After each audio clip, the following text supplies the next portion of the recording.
मोदी जी एक कायर प्रधानमंत्री हैं देश के। अभी तक इतना कायर प्रधानमंत्री कोई नहीं। 56 इंच ये 56 इंच वाला ये तथाकथित लोग प्रमोट करते हैं।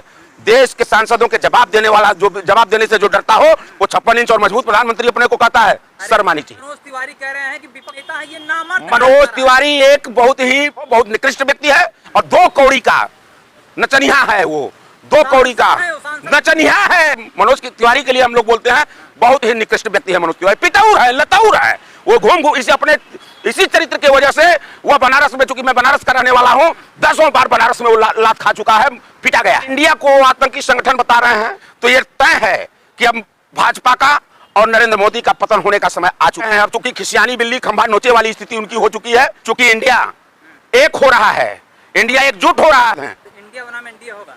इंडिया बनाम ही एनडीए होगा चुनाव। तो 24 में जनता जवाब देकर एकदम जवाब देगी, खदेड़ देगी।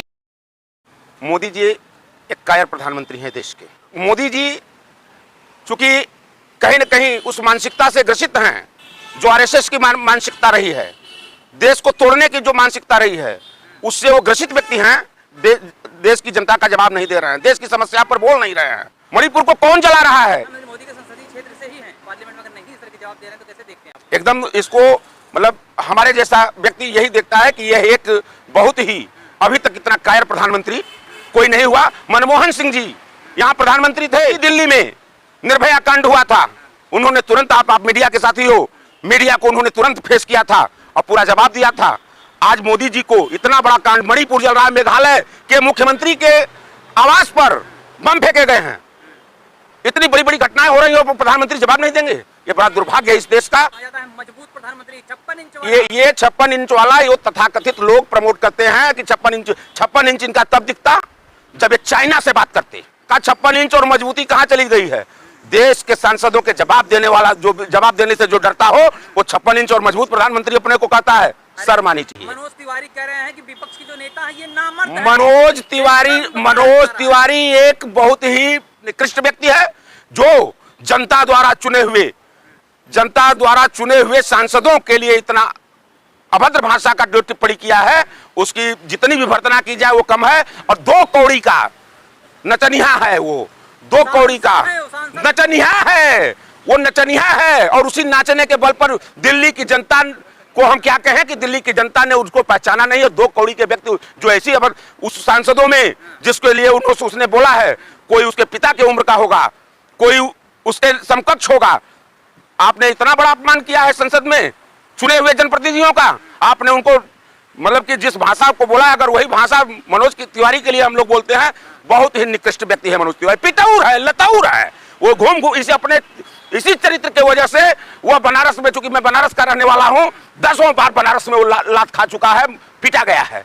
एक प्रधानमंत्री को आप कह रहे हो डरपोक हैं, कायर हैं, और ऐसे ही प्रधानमंत्री को आपने संसद चुनकर पार्लियामेंट में भेज। हाँ, ये दुर्भाग्य रहा, इस देश का दुर्भाग्य रहा कि चूंकि देश इनकी कथनी में फंसा, इनकी करनी से अवगत नहीं था, आरएसएस की विचारधारा से अवगत देश नहीं था। और इन्होंने 2014 में जो भाषण दिए, उस भाषणों में बुलाया था, कहीं गंगा ने नहीं बुलाया था।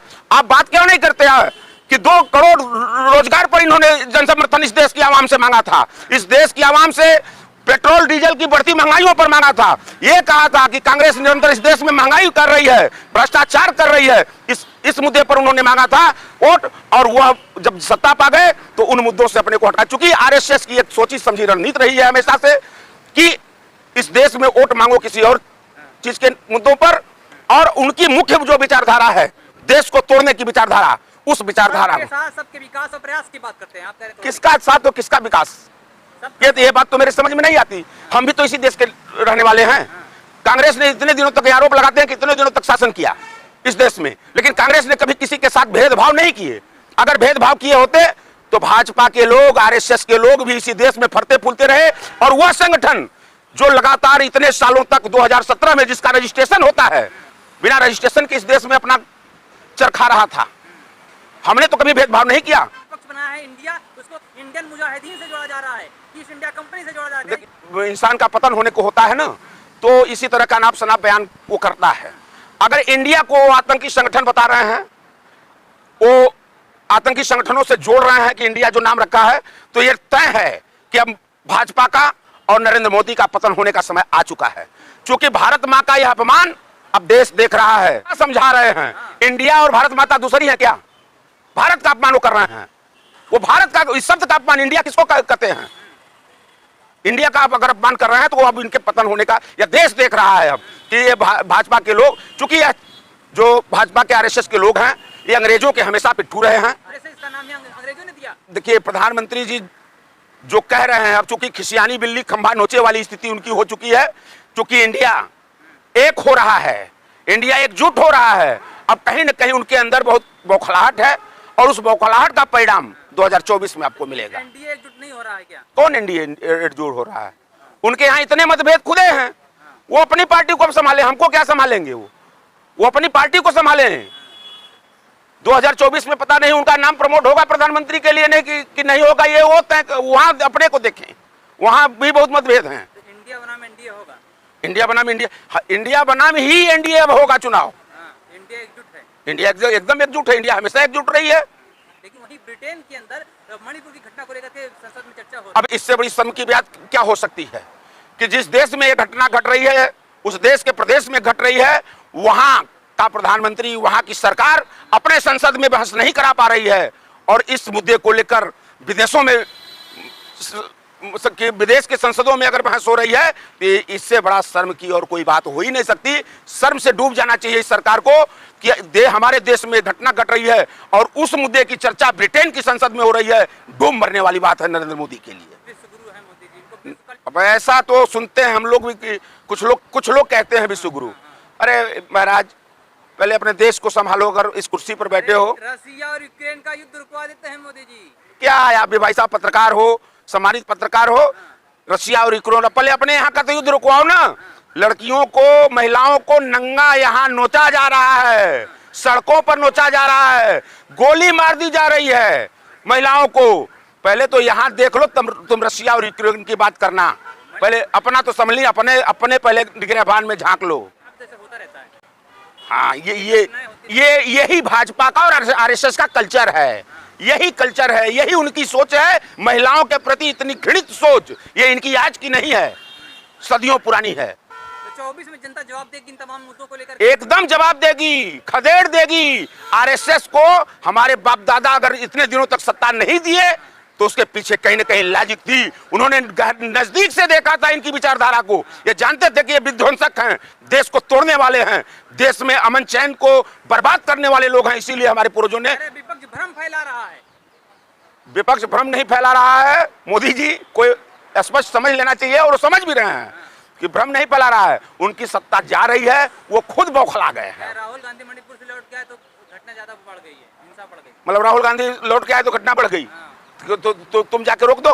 कोई रोका है क्या तुमको? अगर आपको कोई रोका है, आप तो देश के प्रधानमंत्री हो, आप जाकर रोक दो घटना को। हम लोग भी तो यही चाह रहे हैं। आप क्यों नहीं गए मणिपुर?